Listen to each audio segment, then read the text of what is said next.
Hi everyone, this is Sister Kelly from the Full Gospel Lighthouse Church in Torrington, and today I'm going to share with you a parable from the Bible that Jesus spoke about in Matthew chapter 25, starting verse 14.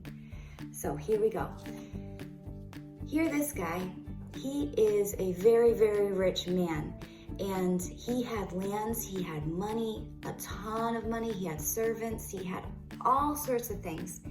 And he decided he was going to go away on a very, very long trip. And he needed people to help him watch over his stuff while he was away so that nobody would steal it from him or anything like that.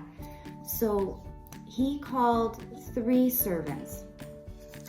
And this servant, he was probably his most trusted servant because this man gave this servant 5 talents to watch over. And talents, I didn't know how much a talent was worth in the Bible because we don't use talents. I use dollars. So I looked up how much 1 talent is in dollars.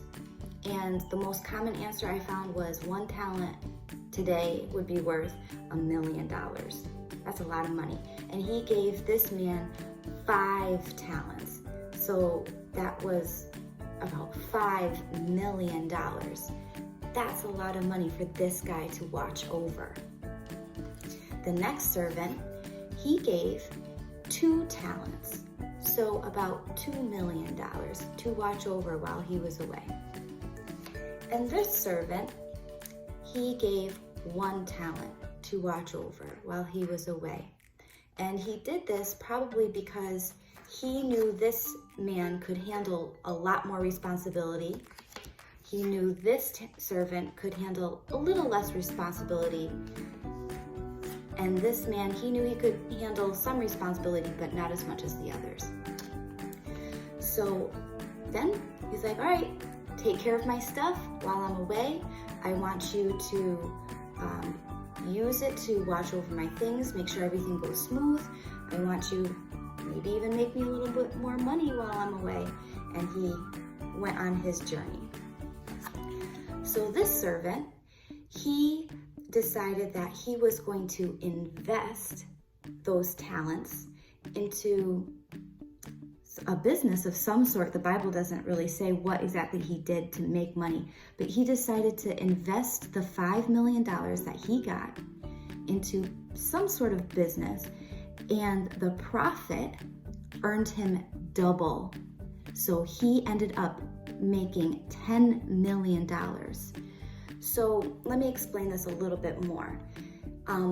If you want to start a business or you want to make more money, sometimes you have to spend the money in order to make more money. So let me give you an example.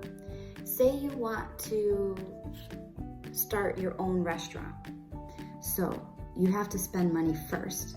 You have to maybe buy the restaurant, you have to buy the food, you have to hire the staff to make the food, to serve the food, to clean, to wash the dishes. You have to maybe advertise, and that costs some money.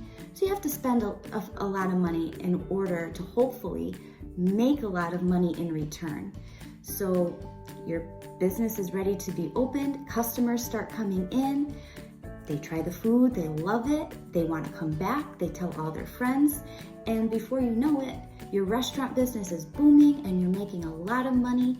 And so this is kind of what this man did.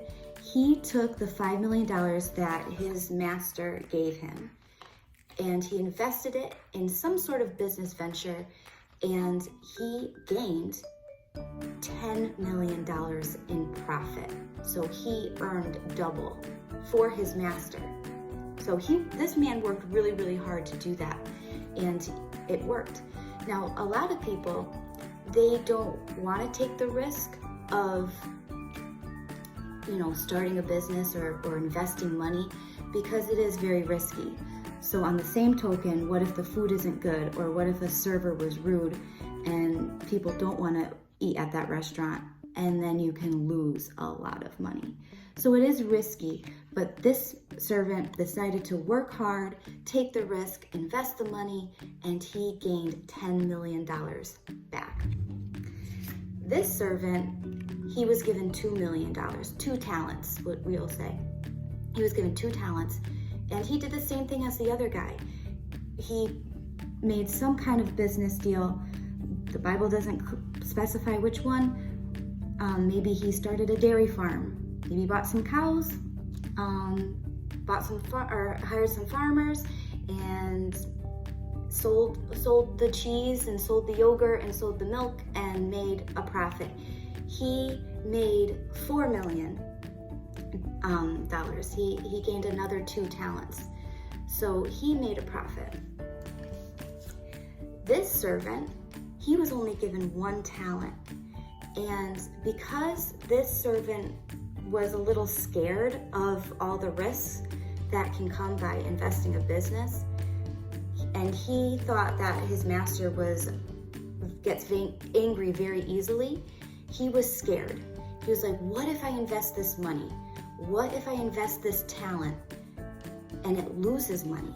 Then this man is going to be super angry at me for losing all his money. I'm going to play it safe, and I'm going to hide his money in the ground. I'm going to bury it, hide the money in the ground, and that way I know his money will be safe, I won't lose any money, and my master won't be mad at me. So that's what this servant did. He did nothing with the talent that was given him. Did nothing with it.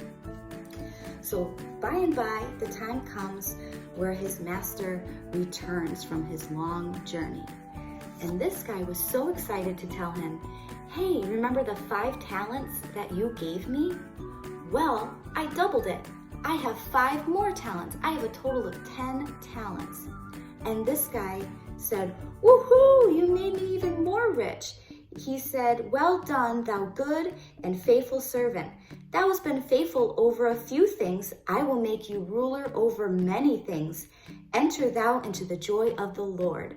Yay! So what, in essence, he was saying to him was, great job. You did so well. I can trust you, and let's celebrate. You made me even more rich. Woohoo! And he got handsomely rewarded. This guy got handsomely rewarded too. The second servant said, hey, guess what? You gave me 2 talents, and I gained another 2 talents. So I have 4 talents in total. And this guy was so happy. He was like, yay, you made me even more rich, and you're gonna get handsomely rewarded. Let's celebrate. He pretty much said the same thing that he said to the first guy.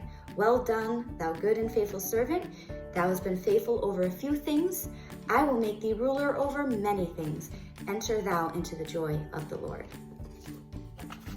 Okay, what do you think happened to the third guy who hid the money in the ground? So, this guy said, I know that you are a hard man and that you get angry very easily. So I just hid your talent in the ground, and so here it is. This is your 1 talent. And this guy got mad, and he said, you wicked and slothful servant. Slothful means lazy. You lazy servant. You should have at least put my money in the bank and maybe gotten some interest. You have a savings account for yourself? Well, if you have a savings account, you know, if you put money in the bank, they'll give you like a little bit of more money for keeping your money at the bank. He's like, at least, the very least, you could have put my money into a savings account and I could have gotten some interest off of it. But no, you buried it. You hid it in the earth. You did nothing, absolutely nothing with my money. What the heck? And so he fired him. He cast him out. What a slothful, lazy bum. Did nothing with my money. So he took that talent and gave it to this guy who had 10 talents because he was very responsible. So I got thinking about that story and how God has given each one of us some talents. Maybe he's given you a talent of singing. Maybe he's given you a talent of drawing, or it doesn't even have to be something creative. It could be an interest in nature. It could be an interest in how the body works. It could be an interest in being a leader. It could be knowing how business works, or just, it could be anything. Anything that is a strength of yours is a talent that God has given you. And it is up to us to develop those talents and gifts that God has given us for His glory, for His honor, and to share it with others. So, for example, I was going through some old stuff and I found a book I did when I was in first grade, and my first grade, I spelled grade wrong, stories, Kelly. So I was looking through, and my teacher had us write a little short story and draw some pictures, and I was looking at the pictures that I drew for my little stories here that are only a few sentences long, and I was like, wow, they're pretty decent for a first grader. You can tell that I like to draw, but they're not as good as what I can draw now, because it's almost 30 years later. So my drawing ability has grown. And that's not because I hid my talent in the ground like this servant did. It's because I have practiced and practiced drawing over the years, and I have gotten a lot better. And I'll show you a few examples, and you can see for yourself how my talent, I'm not saying I'm the best artist in the whole world, but you can see how that little gift I had as a first grader developed over time because I worked so hard at it. And that's the same thing with playing the guitar. When I first started, I couldn't even figure out where to put my fingers on the strings. It took me a long time. Now I can play a song. Am I the best guitar player in the world? No, I have a long way to go. But you just work hard and develop it and invest in yourself, and it's all for God's glory. Say that as a little girl or a little boy, you are a natural born leader and you like to lead your friends in games and you like to do this and you like to do that. Well, if you develop that gift, pretty soon maybe you'll be a business owner, or maybe you'll lead the church in worship, or lead a youth meeting, or be a pastor or a missionary. That natural born gift that you have in you, that God gave you, you can develop over time and be big, and you can dream big. Now, maybe you're not a natural born leader. Maybe you're shy and you're quiet and you think that's a weakness. But God made you exactly how He wanted to make you, and He made you very good. So I want you to know that even if there are things about you that you think are weak or not good, well, to others, you being you just the way you are is a very special gift. Maybe you're not loud and you're not a leader, but you like to help people. You like to be a friend to somebody who doesn't have a friend. Maybe you like to share stories, or do kind things, kind, gentle things that maybe nobody sees as much. Maybe you just like to pray for people. Nobody will ever know, but God knows. So there are so many things that you can do and to be just how God made you to be, that gives Him glory, that helps others, and you can be anybody that you want to be. You can be a nurse. You can be a helper. You can be a business owner. You can be a chef. You can be a pastor, a missionary. Who knows what God has in store for you? We don't know. But if you work hard to develop the gifts that God has given you, there's no telling what you can be. There's no telling what God has in store for you. And it's more than we can even imagine. And you know why? The Bible even says so. And this is one of my favorite scriptures. It says, "But as it is written, eye hath not seen, nor ear heard, neither have entered into the heart of man the things which God hath prepared for them that love him.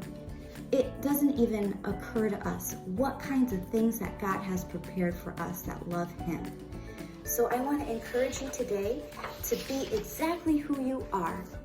Whether you're shy, quiet, whether you're loud and fun, whether you like to draw or bake or cook or to help others or to pray, be exactly who God made you to be and develop that gift. Don't hide it under a bushel. Don't hide your gift in the ground. Use it. Use it for his glory and his honor and to help others. And God has something special in store for you. God bless you. I love you. We all miss you at church. We can't wait to see you soon. And have a great day today.